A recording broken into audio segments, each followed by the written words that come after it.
అందరికీ నమస్కారం. నేను మీ డాక్టర్ ఆర్బి సుధా. ఇప్పుడు మనం మాట్లాడుకోబోయేది ఏంటి అంటే, ఇప్పుడు మనకు ఉగాది వస్తోంది. అందరికీ తెలుసు. మనం మార్చ్ నెలలో ఉన్నాము. మార్చ్ 30th ఉగాది వస్తోంది.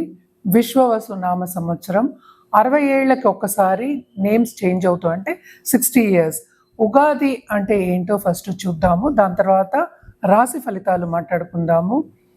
మన ఉగాది అంటే ఫస్ట్ గుర్తొచ్చేది మనకు ఉగాది పచ్చడి, అలాగే తోరణాలు, ఇల్లు కలకలలాడాలు, అలాగే ఏంటంటే మంచి పిండి వంటలు చేసుకోవడాలు, అందరికీ ఏంటంటే ఇచ్చిపుచ్చుకోవడం, అలాగే హ్యాపీగా గడిపే ఒక పండగ కింద మనం చేసుకుంటూ ఉంటాము.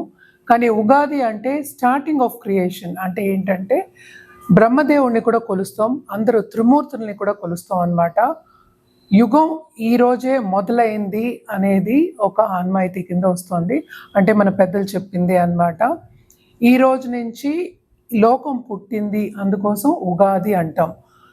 యుగం ఆది అంటే స్టార్టింగ్ ఆఫ్ యుగం అనేది అర్థం అన్నమాట. సో ఉగాది రోజున మనం ఎప్పుడు చేసుకునేది ఏంటంటే ఉగాది పచ్చడి చేసుకుంటాం. అందరికీ తెలుసు షడ్రుచులు ఉంటాయి. ఎందుకంటే లైఫ్ అనేది 6 కలయిక. అంటే ఏంటి, మనకి స్వీట్ ఉంటుంది, సాల్ట్ ఉంటుంది, అలాగే పులుపు ఉంటుంది, అలాగే ఆశ్చర్యం అంటే ఆస్ట్రింజెంట్ అంటాం, వగరు అంటాము, అలాగే కారం కూడా ఉంటుంది. ఇవన్నీ కలయికే కదా మనకి లైఫ్ అనేది. సో లైఫ్ కూడా అన్ని కలయికలు మనం యాక్సెప్ట్ చేసి ముందుకెళ్ళాలి అనడానికి మనం ఉగాది పచ్చడి అనేది చేసుకుంటాము. దాంట్లో చేదు కూడా మనం కలుపుకుంటాం. అంటే బతుకు అనేది అలాగే ఉంటుంది, ఎప్పుడు ఒకలా ఉండదు కదా. అలాగే ఏంటంటే ప్లానెటరీ పొజిషన్స్ కూడా ఎప్పుడు ఒకలాగే ఉండవు. పుట్టినప్పుడు ఏంటంటే మీ ఫోటోగ్రాఫ్ ఆఫ్ హెవెన్ అని చెప్తూ ఉంటాను ఎప్పుడు నేను. సో పుట్టినప్పుడు మీ జాతకం చూసి పరిశీలించి మనం ఏమో చెప్పడం అనేది జరుగుతుంది. జాతక రీత్యా ఏం రెమెడియల్ మెషర్స్ చేసుకోవాలి, ఏం చేసుకోవాలి అనేది చెప్పడం అనేది జరుగుతుంది. కానీ ఉగాది అనేప్పటికీ ఎప్పటికైనా గుర్తొచ్చేది ఏంటంటే మంచి ముగ్గులు వేసుకోవడం, పచ్చ తోరణాలు, అలాగే ఏంటంటే మంచి పిండి వంటలు, నేను ఇందాక అన్నట్టు పిండి వంటలు, అలాగే పంచాంగ శ్రవణాలు, అలాగే ఏంటంటే మనకు నవనాయకులు ఈ సంవత్సరం అంతా ఎట్లా ఉంటుంది అని చెప్పుకోవడం. అండ్ ఆల్సో ఏంటంటే ఈసారి ఎప్పటికైనా సరే మనకి వచ్చేది ఏంటంటే చైత్ర శుద్ధ పాడ్యమి రోజు వస్తుందన్నమాట. అండ్ ఆల్సో మనం ముందే మాట్లాడుకున్నాము, మీనరాశిలో మనకి 6 ప్లానెట్స్ కలయిక అనేది ఉంటుంది. అలాగే ఏంటంటే మార్చ్ 29th మనకి ఎక్లిప్స్ కూడా, గ్రహణం కూడా ఉందన్నమాట. అన్నీ అయిపోయి మనకి ముందుకు సాగడం అనేది జరుగుతుంది అన్నమాట. సో ఈ ఉగాది విశ్వవసునామ సంవత్సరం. లాస్ట్ ఇయర్ ఏంటంటే క్రోధినామ సంవత్సరం. అందరూ ఆ పేరు కూడా చాలామంది ఆందోళన భయపడ్డారు అనమాట. సో అలాంటివన్నీ ఏం లేవు, ఇవి ఒక పేర్లే అనమాట. ఎవరి జాతక రీత్యా చెప్పడం అనేది జరుగుతుంది. సో ఎప్పుడైనా మనం ఏది మాట్లాడుకున్నా అంటే రాశి ఫలితాలు మాట్లాడుకున్నా ఎప్పటికైనా మనం ప్లానెటరీ పొజిషన్స్ అనేవి చూస్తాం. అంటే ఎక్కడెక్కడ ఏ గ్రహాలు ఉన్నాయని చూసి దాన్ని బట్టి మనం ప్రెడిక్షన్స్ ఇవ్వడం అనేది జరుగుతుంది. అంటే ఏంటి, మనకి తెలుసు, అందరికీ తెలుసు 9 ప్లానెట్స్ ఉన్నాయి, అలాగే 12 రాశులు ఉన్నాయి. మనం 12 భావాల కింద కూడా తీసుకుంటాము. రాశి అనేది ఏంటంటే మనకి చంద్రుడు ఏ ఇంట్లో ఉంటే రాశి కింద పరిగణిస్తాము. రాశి వారీగానే మనం ప్రెడిక్షన్స్ ఇవ్వగలం అనమాట. అందరి జాతకాలు చెప్పాలి అంటే కోట్ల మంది ఉన్నారు. అందరి జాతకాలు మనం టీవీలో కానీ జనరల్గా కానీ చెప్పలేము. ఎవరి జాతకం వాళ్ళని పరిశీలించుకుంటే అప్పుడు కరెక్ట్గా చెప్పడం, సొల్యూషన్ ఇవ్వడం అనేది జరుగుతుందన్నమాట. బట్ జనరల్గా ఇప్పుడు ప్లానెటరీ పొజిషన్స్ ఎలా ఉన్నాయో చూద్దాము. నేను ఇందాక చెప్పినట్టు ఉగాది, అందరు ప్రేక్షకులకి ఉగాది శుభాకాంక్షలు. ఉగాది రోజు ఎప్పుడంటే మార్చ్ 30th అయిందనమాట. అండ్ ఆల్సో మనకి ఎక్కడెక్కడ ప్లానెటరీ పొజిషన్స్ ఉన్నాయో ఇప్పుడు చెప్తాను, గమనించుకోండి.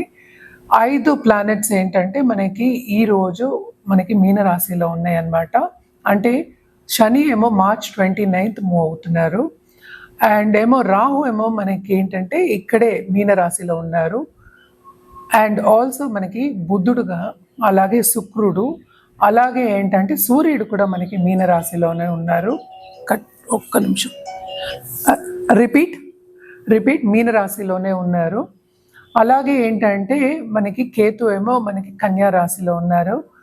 అలాగే మనకి కుజుడేమో మనకి ప్రస్తుతం మిథునంలో ఉన్నారు.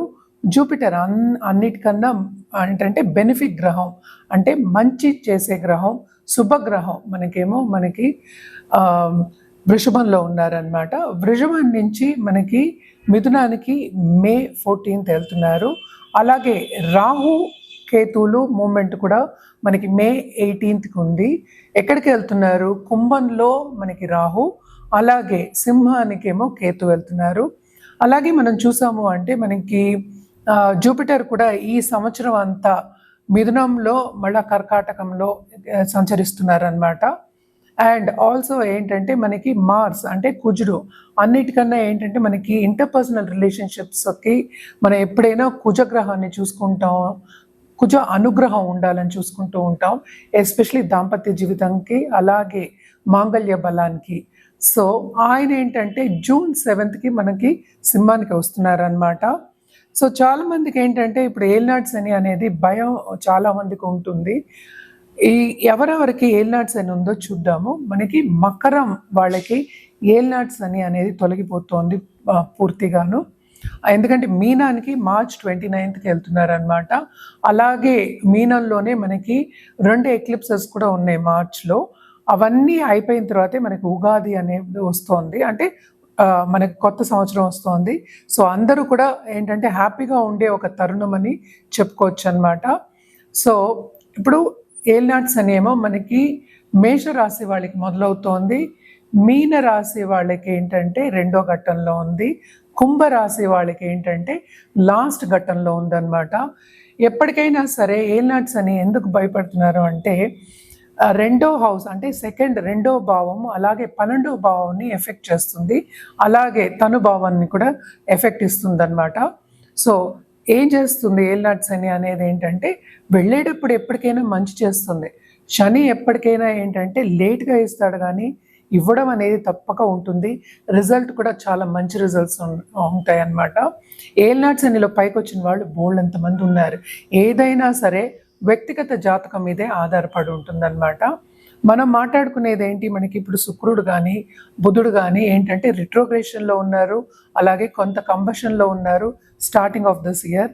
అలాగే ఏంటంటే శుక్రుడు ఉచ్చస్థితిలో ఉన్నారు, మనకి బుధుడేమో నీచిపడి ఉన్నారు అనమాట. సో ఇది ప్రస్తుత ప్లానెటరీ పొజిషన్స్ ఈ సంవత్సరం మొదట్లో స్టార్టింగ్ ఆఫ్ దిస్ ఉగాది అనమాట. ఈ సంవత్సరం నేను చెప్పినట్టు విశ్వవసునామ సంవత్సరం, తప్పక అందరికీ బాగుండాలని కోరుకుందాము. రెమెడియల్ మెషర్స్ కింద అంటే పరిహారాల విషయానికి వస్తే కనుక జనరల్ పరిహారాలు ఎప్పుడు మనం చెప్తూ ఉంటాము. జనరల్ పరిహారాలు ఏంటంటే అందరూ నవగ్రహ స్తోత్రాలు, అలాగే నవగ్రహ హోమాలు, కొంతమందికి ఏంటంటే లక్ష్మీ గణపతి హోమాలు కూడా మనం చెప్తూ ఉంటాము. మోస్ట్ ఇంపార్టెంట్ ఏంటంటే రాహు కేతు కూడా మూవ్ అవుతున్నారు, మేలో మూవ్ అవుతున్నారు, నేను ఆల్రెడీ చెప్పున్నాను. ఈ మూమెంట్ కూడా కొంచెం డిఫికల్ట్ మూమెంట్ కనుక తప్పక రాహు కేతు పూజలు చేయడం చాలా మంచిది. అంటే శాంతి పూజలు నేను చెప్పేది. తప్పక ఇవన్నీ చేసుకుంటే మీకు ఇంకా బాగుంటుంది. ఎవరైనా నిత్యం పూజ చేస్తున్నారు అంటే ప్లీజ్ కంటిన్యూ, అంటే అదే చేస్తూ ఉండండి. దానికి అడిషన్గా ఇవన్నీ చేసుకోవచ్చు. మనం ఎప్పుడు మాట్లాడుకున్నట్టు మనకి తెలుసు 12 రాసులు ఉన్నాయి. సో రాశి ఫలితాలు ఈ ఉగాది నుంచి నెక్స్ట్ ఉగాది కూడా మనకి మార్చ్ 2026లోనే వస్తుంది అనమాట. సో ఈ సంవత్సరం అందరికీ ఎలా ఉండబోతోంది, ఏ రాశి వారికి ఎలా ఉండబోతోంది, ఏ పరిహారాలు చేయాలి, ఎప్పుడు చేయాలి అనేది చూద్దాము. ఎందుకంటే జూపిటర్ మూమెంట్ ఉంది, శని మూమెంట్ ఉంది, అలాగే రాహుకేతులు అంటే మేజర్ ప్లానెట్స్ ఇవన్నీ. మిగతావన్నీ ఏంటంటే 40 రోజులకి 30 రోజులకి మారుతూ ఉంటాయి. సన్ మనకి తెలుసు 30 రోజులకు ఒకసారి మారుతూ ఉంటారు. అండ్ ఆల్సో మనకి మూన్ అంటే చంద్రుడేమో 2 రోజులకు ఒకసారి మారుతూ ఉంటారు. అలాగే ఏంటంటే మనకి కుజుడు కానీ లేకపోతే బుధుడు కానీ లేకపోతే శుక్రుడు కానీ 30 రోజుల నుంచి 45 రోజులు, కొన్నిసార్లు ఏంటంటే రిట్రోగ్రేషన్ అంటే నీచిపడడం, అలాగే రిట్రోగ్రేషన్ అవ్వడం, మళ్ళీ డైరెక్ట్ అవ్వడం, ఇవన్నీ ఉంటూ ఉంటాయి అన్నమాట.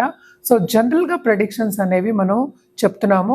ఎవరికైనా వ్యక్తిగత జాతకం చూపించుకోవాలి అంటే తప్పక కింద స్క్రోల్ అయ్యే నంబర్కి సంప్రదిస్తే కనుక అన్ని వివరాలు చెప్పడం అనేది జరుగుతుంది. ఎందుకని ఇది చెప్తున్నాము అంటే వ్యక్తిగత జాతకం మీదే రెమెడియల్ మెషర్స్ అనేవి ఆధారపడి ఉంటాయి. ఎందుకంటే మీ జాతక రీత్యా ఇవ్వడం అనేది ఏంటంటే కరెక్ట్గా మీకు పైకి వచ్చే ఛాన్సెస్ ఎప్పుడు ఏమవుతుంది, ఏ టైంలో ఎలా ఉంటుందో చెప్పడం అనేది జరుగుతుంది. ఇవన్నీ జనరల్ ప్రెడిక్షన్స్ అండ్ ఆల్సో మనం రాశి వారిగానే చెప్తున్నాం అనమాట. సో రాశి వారిగా చెప్పినప్పుడు ఈ రాశిలోనే బోల్డంత మంది అంటే కోట్ల మంది ఉంటూ ఉంటారు. అందరికీ ఒకలాగా అవ్వదు కదా. సో వ్యక్తిగత జాతకం మీద మనం ఎప్పుడైనా పరిశీలించి రెమెడియల్ మెషర్స్ కానీ లేకపోతే మనం ఒక జాతిరత్నం వేసుకున్నా కానీ అది ఇంకా బాగా పనిచేస్తుంది. ఎందుకంటే ఎవరికైనా సరే పైకెళ్ళాలనే ఉంటుంది కదా, ఎవరు కింద పడాలి అనుకోరు కదా. కింద పడినా లేచే శక్తి ఉండాలని అనుకుంటారు. తప్పక ఈ ప్లానెటరీ పొజిషన్స్ అన్నీ మనం చూసుకున్నాము అంటే ఎందుకు ఇవన్నీ చూసుకుంటున్నాము, ఎందుకంటే ప్లానెటరీ ఎనర్జీస్ అనేది మనని ఇన్ఫ్లుయెన్స్ చేస్తాయి అన్నమాట. తప్పక ఏ ప్లానెట్కి ఎలా చేయాలి అంటే ఏ పరిహారం చేయాలి, ఎలా జాతక రీత్యా బ్యాలెన్స్ చేయాలి అనేది చెప్పడం అనేది జరుగుతుంది.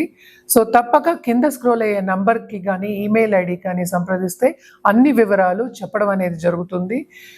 మళ్ళీ చెప్పడం ఏంటంటే ఉగాది శుభాకాంక్షలు అందరు ప్రేక్షకులకి. ఈ ఉగాది చాలా బాగుంటుంది, అందరికి హ్యాపీగా ఉంటారని అనుకుంటూ సెలవు. ఇప్పుడు మనం మాట్లాడుకోబోయేది వృషభ రాశి వాళ్ళ గురించి. ఈ ఉగాది నుంచి ఎలా ఉందో వీళ్ళకి చూద్దాము. ఫస్ట్ ఏంటంటే ఈ రాశికి అధిపతి ఏమో శుక్రుడయ్యారు. సో స్టార్టింగ్ ఆఫ్ ద ఇయరే బ్రహ్మాండంగా ఉంది, అంటే చాలా అదృష్టవంతులు. ఎందుకని, ఈ రాశికి అధిపతి మనకి శుక్రాచార్య అయ్యారు. ఆయన ఎగ్జాల్టేషన్ ఉచ్చ స్థితిలో ఉన్నారు. సో తప్పక వీళ్ళకి మంచి ఆపర్చునిటీ అంటే యోగాలు, లక్ష్మీ యోగాలు బాగున్నాయి వీళ్ళకి. అలాగే జూపిటర్ కూడా కూడానే ఉన్నారు 11th లార్డ్. ఇంకేం కావాలి, చాలా అదృష్టవంతులు. ఈ సంవత్సరం అంతా వీళ్ళకి చాలా బాగుంటుంది. పట్టుకున్నదల్లా ఏంటంటే వాళ్ళకి సక్సెస్ వస్తుంది. సక్సెస్ఫుల్ ఇయర్ కింద మనం పరిగణించవచ్చు ఎందుకు వృషభ రాశి వాళ్ళకి. అండ్ ఆల్సో మనం చూసాము అంటే 2nd లార్డ్ కూడా నీచ స్థితిలో ఉన్నప్పటికీ కమర్షియల్ యాక్టివిటీ ఉన్నవాళ్ళు, బిజినెస్ పీపుల్, వీళ్ళందరికీ కూడా కొత్త బిజినెసెస్ స్టార్ట్ అయ్యే అవకాశాలు ఉంటాయి. అండ్ ఆల్సో ఇంటి నుంచి ఏదైనా బిజినెస్ స్టార్ట్ చేయాలి అన్న వాళ్ళకి మాత్రం తప్పక, ఎస్పెషలీ ఆర్ట్ రంగం వాళ్ళకి చాలా బాగుంటుంది. అండ్ లేడీస్కి కూడా చాలా బాగుంటుంది. ఎందుకంటే స్టార్ట్ చేయడం అనేది మనం స్టార్ట్ చేసామంటే తప్పక మనం రాబడి అనేది చూడొచ్చు. గ్రహ పరిస్థితులు చాలా బాగున్నాయి, అనుకూలంగా ఉన్నాయి. అండ్ ఆల్సో ఏంటంటే ఆల్రెడీ ప్రమోషన్ రావాలి, లేకపోతే మంచి పొజిషన్లో ఉన్న వాళ్ళందరికీ కూడా కెరియర్ పాత్ చాలా బాగుంది. ఆపర్చునిటీస్ వస్తే అలాగే స్థానచలనం అనేది ఉంటుంది. ఎందుకంటే ప్రమోషన్ మీద కానీ ఉన్నత స్థితికి వెళ్ళడానికి కానీ వాళ్ళు బయటికి వెళ్ళే ఛాన్సెస్ ఎక్కువ కనిపిస్తున్నాయి అన్నమాట. అలాగే మనం చూసాము అంటే ఫారిన్ ట్రావెల్ అనేది ఉంది. ఎవరైనా ఫారిన్లో సెటిల్ అవ్వాలి అనుకున్న వాళ్ళందరికీ ఈ సంవత్సరం తప్పక మీరు అనుకున్నది నెరవేరుతుంది, బాగుంటుందనే చెప్పాలన్నమాట. కొంతవరకు ఏంటంటే ఖర్చులు ఉంటాయి. మనం ఎప్పుడు మాట్లాడుకుంటాం, ఖర్చు లేకుండా మనకి రోజువారీ జీవితమే గడవదు. సో ఖర్చులు అనేవి ఎక్కువ ఉన్నాయి, కానీ అన్ని శుభ ఖర్చులే. ఎందుకంటే మనకి ఈ సంవత్సరంలో జూపిటర్ కూడా, గురువు కూడా మనకి ఈ రాశి వాళ్ళకి మనం చూసామంటే 2వ ఇంటికి వెళ్తున్నారు. ఇప్పుడు కూడా చాలా బాగుంటుంది. కొంత దాంపత్య జీవితంలో అంత అనుకూల పరిస్థితి లేదు. సో జాగ్రత్తగా ఉండడం అనేది మంచిదన్నమాట. ఎందుకంటే కుజుడు పరిస్థితి కూడా అంత బాగాలేదు. 12th లార్డ్ మనకి 2nd లో పడున్నారు. సో కొంతవరకు కొన్ని మిస్అండర్స్టాండింగ్స్ వచ్చే ఛాన్సెస్ ఎక్కువ కనిపిస్తున్నాయి. లోన్స్ తీసుకునే అవకాశం, అంటే లోన్స్ అంటే ఏంటంటే ఇన్వెస్ట్మెంట్, లాంగ్ టర్మ్ ఇన్వెస్ట్మెంట్స్ చేసే ఒక సంవత్సరం కింద మనం తీసుకోవచ్చు.